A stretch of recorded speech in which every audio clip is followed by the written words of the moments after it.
Assalamualaikum warahmatullahi wabarakatuh. Kami dari kelompok 10 akan mempresentasikan hasil diskusi dari kelompok kami terkait topik hipertensi, yang mana akan membahas yang pertama, ada pemilihan obat untuk antihipertensi dengan pasien hipertensi dengan kondisi-kondisi khusus, kemudian juga membahas tentang preeklamsia dan eklamsia, kemudian hipertensi urgensi dan emergensi, dan yang terakhir ada isolated systolic hypertension atau hipertensi sistolik terisolasi. Kemudian ini adalah anggota kelompok dari kelompok kami. Yang pertama itu ada Hermawati, kemudian ada Nabila Aziati atau saya sendiri, kemudian ada Syahda Muslimah, kemudian ada Nadia Salsabila, kemudian ada Nanda Aulia Fitri, dan yang terakhir adalah Ainun Mufidah. Yang pertama adalah DM tipe 2. Untuk pasien hipertensi dengan DM tipe 2, beresiko tinggi mengalami kerusakan organ seperti ginjal dan jantung, sehingga pemilihan obat tidak hanya menurunkan tekanan darah, tetapi juga memberikan efek nefroprotektif dan kardioprotektif. ACE inhibitor seperti captopril, enalapril, ramipril, dan juga ARB seperti losartan, valsartan menjadi pilihan utama karena terbukti menurunkan proteinuria dan memperlambat progresi nefropatik diabetik. Jika target belum tercapai, dapat dikombinasi dengan CCB yaitu amlodipin, tiazid diuretik yaitu HCT dan indapamid, atau beta blocker seperti metoprolol, bisoprolol bila ada riwayat penyakit jantung. Target tekanan darah pada pasien DM adalah kurang dari 130/80 mmHg dengan pemantauan rutin fungsi ginjal, elektrolit, dan juga gula darah. Selanjutnya yang kedua adalah penyakit ginjal kronis. Pada pasien hipertensi dengan penyakit ginjal kronis, golongan ACE inhibitor seperti captopril dan ramipril atau golongan ARB seperti losartan dan valsartan merupakan obat lini pertama karena dapat menurunkan tekanan darah dan memperlambat kerusakan ginjal melalui efek nefroprotektif dan antiproteinuria. Jika EGFR kurang dari 30 mili per menit, hindari diuretik tiazid dan gunakan diuretik loop seperti furosemid. Monitor fungsi ginjal dan kadar kalium karena ACI atau ARB dapat menyebabkan hiperkalemia dan kenaikan kreatinin. Target tekanan darah pada CKD adalah kurang dari 130/80 mmHg atau bila ada proteinuria kurang dari 125/75 mmHg. Yang ketiga, asma dan PPOK. Pasien hipertensi dengan asma atau PPOK, pemilihan obatnya harus mempertimbangkan resiko terjadinya bronkoplasma. Oleh karena itu, golongan beta blocker non-selektif seperti propanolol tidak dianjurkan karena dapat memicu penyempitan saluran nafas dan memperburuk gejala. Nah, obat-obat yang aman untuk digunakan itu ada dari golongan kalsium kanal blocker atau CCB seperti amlodipin karena tidak mempengaruhi fungsi paru. Lalu ada golongan ACE inhibitor atau ARB. Untuk ACEI perlu dihindari bila memicu batuk. Selanjutnya ada beta blocker kardioselektif seperti bisoprolol, metoprolol karena dapat dipertimbangkan bila ada indikasi kuat. Misalnya pasca infark atau gagal jantung, karena efeknya lebih minimal dibanding beta blocker non-selektif. Yang terakhir ada diuretik, hidroklorotiazid atau furosemid, itu aman digunakan terutama bila disertai retensi cairan.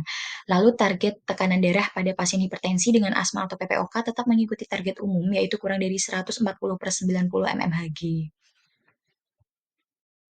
Yang keempat, ada hipertensi anak-anak. Untuk hipertensi anak, bila tekanan darah sudah mencapai derajat yang memerlukan obat, diuretik dan beta blocker adalah obat yang dinyatakan aman dan efektif digunakan pada anak-anak. Lalu obat antihipertensi lainnya untuk alternatifnya itu ada golongan ACEI, ARB, atau CCB. Dapat dipertimbangkan juga sebagai alternatif bila terdapat komorbid tertentu. Beberapa obat tidak dianjurkan digunakan pada anak-anak seperti beta blocker non-selektif, ada propanolol, nadalol, dan diuretik dosis tinggi serta CEI atau ARB. Itu perlu dihindari.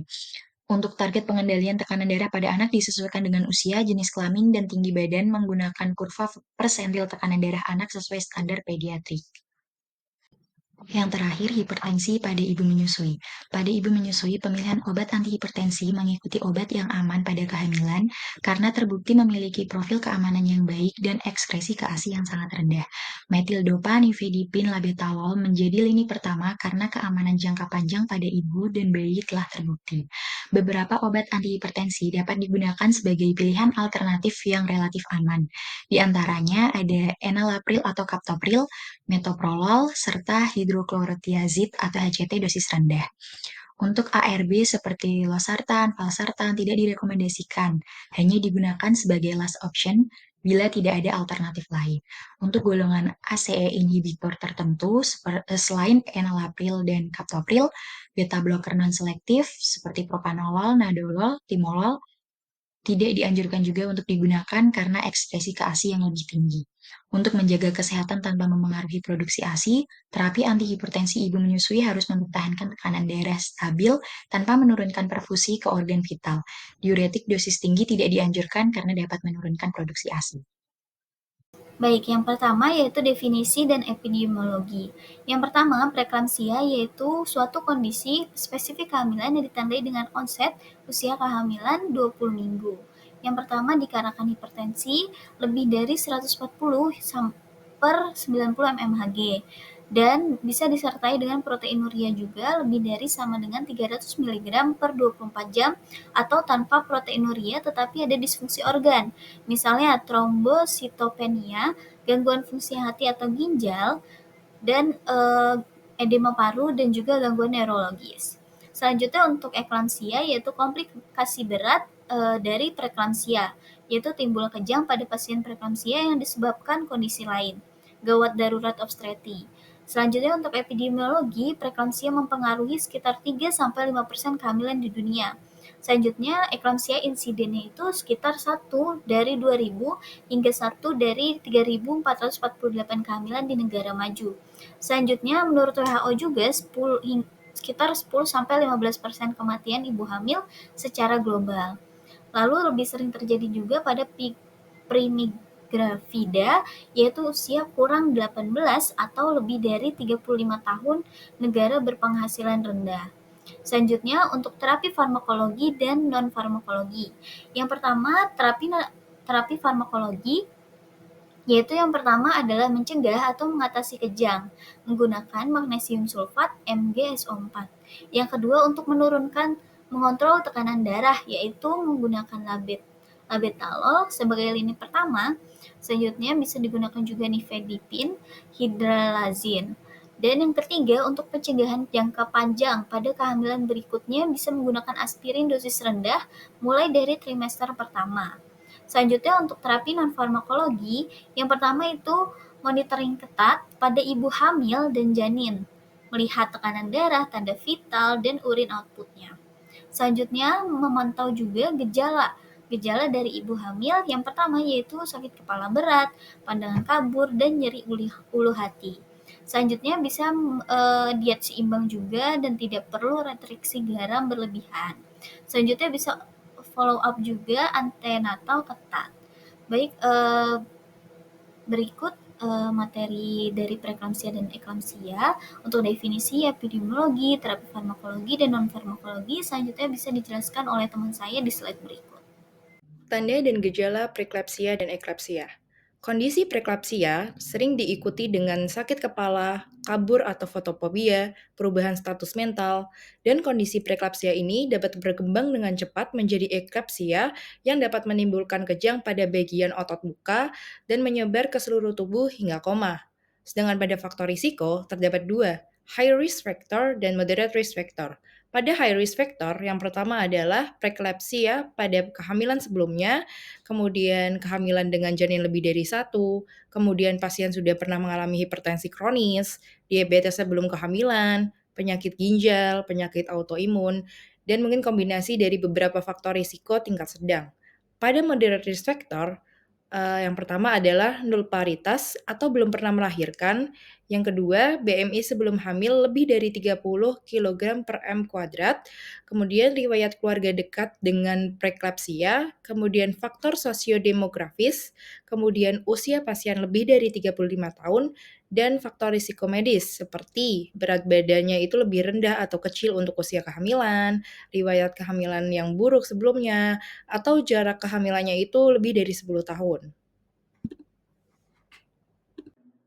Selanjutnya, saya akan menjelaskan terkait definisi dari hipertensi urgensi dan juga hipertensi emergensi. Jadi, hipertensi emergensi tersendiri adalah hipertensi derajat 3 dengan TDS-nya itu lebih dari 180 dan atau TDD-nya lebih dari 110 dengan HMOAD akut. Hal ini seringkali mengancam jiwa dan memerlukan penanganan segera dan seksama. Untuk menurunkan tekanan darah biasanya memerlukan obat intravena. Besar dan cepatnya peningkatan tekanan darah sama pentingnya dengan menentukan batas tekanan darah yang dapat mempengaruhi besarnya kerusakan organ. Kemudian untuk definisi hipertensi urgensi merupakan hipertensi berat tanpa bukti klinis keterlibatan organ target. Umumnya tidak memerlukan rawat inap dan dapat diberikan obat oral sesuai dengan algoritma tata laksana hipertensi urgensi. Selanjutnya terkait faktor risiko. Faktor risiko untuk terjadinya hipertensi krisis umumnya sama dengan faktor risiko hipertensi pada umumnya. Yang termasuk faktor risikonya adalah yang pertama dari riwayat hipertensi pada diri sendiri atau keluarga, kemudian riwayat merokok, konsumsi garam tinggi, dan juga pola diet buruk. Kemudian obesitas dan minim aktivitas fisik, diabetes dan dislipidemia, konsumsi alkohol, sleep apnea, serta stres psikologis. Kemudian untuk faktor pemicu hipertensi urgensinya yang pertama ada nyeri berat, kemudian stres psikis berat, dan juga obat simpatomimetik. Untuk faktor pemicu hipertensi emergensinya yang pertama ada hipertensi kronis tidak terkontrol, penggunaan obat atau alkohol, penyakit ginjal, feokromositoma, dan juga preeklamsia. Untuk terapi hipertensi urgensi, umumnya tidak membutuhkan penurunan tekanan darah cepat atau dengan sediaan intravena. Cukup obat antihipertensi oral mengikuti algoritma umum hipertensi. Obat yang biasanya digunakan berdasarkan praktik klinis umum dan konsisten dengan PNPK. Yang pertama dari golongan ACE inhibitor oral, contohnya captopril atau lisinopril. Kemudian dari golongan ARB, contohnya itu valsartan dan juga candesartan. Kemudian dari golongan CCB oral, contohnya amlodipin. Kemudian dari golongan beta blocker bisa menggunakan bisoprolol. Penurunan tekanan darah dilakukan bertahap selama 24-48 jam. Berbeda halnya dengan hipertensi emergensi, pada kondisi ini kita harus menurunkan tekanan darah sekitar 20-25% dalam 1-20 jam pertama, tetapi tetap menjaga agar penurunannya tidak terlalu cepat sehingga tidak menyebabkan iskemia organ. Obat yang digunakan adalah obat intravena dengan onset cepat dan mudah dititrasi. Contohnya untuk hipertensi maligna dengan atau tanpa gagal ginjal akut itu bisa menggunakan obat pilihan pertamanya labetalol dan juga nikardipin. Kalau jika mau menggunakan alternatif bisa menggunakan nitroprusid dan juga urapidil. Kemudian untuk klinisnya yang ensefalopati hipertensi bisa menggunakan labetalol dan juga nikardipin. Alternatifnya bisa menggunakan nitroprusid. Kemudian untuk sindrom koroner akut bisa menggunakan nitrogliserin dan juga labetalol. Untuk alternatifnya bisa menggunakan urapidil. Kemudian untuk edema paru akut bisa menggunakan nitroprusid atau nitrogliserin dengan loop diuretik. Untuk alternatifnya bisa menggunakan urapidil. Kemudian dengan diseksi aorta akut bisa menggunakan esmolol dan nitroprusid atau nitrogliserin atau nikardipin. Alternatifnya bisa menggunakan labetalol atau metoprolol.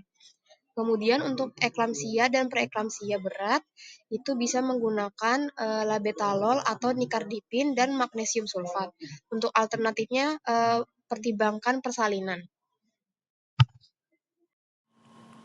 Kemudian ada isolated systolic hypertension atau hipertensi sistolik terisolasi, yaitu adalah peningkatan tekanan sistoliknya itu di 130 sampai 140 mmHg dengan tekanan diastoliknya itu adalah tetap normal yaitu sekitar 80 sampai 90 mmHg. Hal ini itu terjadi karena peningkatan kekuatan arteri sehingga sistoliknya itu meningkat sementara diastoliknya itu tidak berubah. Umumnya itu terjadi pada usia lanjut dan merupakan indikator penting resiko kardiovaskular lainnya.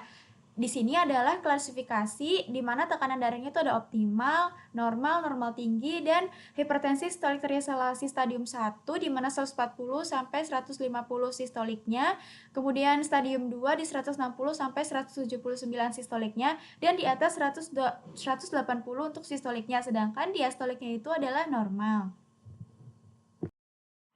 Kemudian epidemiologinya sendiri itu hipertensi pada populasi dewasa kurang lebih 30-45% kasus. Kemudian prevalensinya itu meningkat drastis hingga lebih dari 60% pada usia lebih dari 60 tahun atau lansia. ISH merupakan bentuk hipertensi paling sering yang terjadi pada lansia. Kemudian pada usia lebih dari 50 tahun, tekanan sistoliknya itu menjadi prediktor risiko kardiovaskular yang lebih kuat dibandingkan diastoliknya. Nah, ini adalah seperti mekanisme bagaimana terjadinya ISH. Yang pertama itu adalah aging atau penuaan. Kemudian terjadi perubahan struktural dan fungsional darah. Setelah itu terjadi serat elastinnya itu turun, kemudian serat kolagennya naik yang menyebabkan disfungsi endotel, kemudian remodeling dan fibrosis. Sehingga yang menyebabkan tekanan sistoliknya itu bisa meningkat.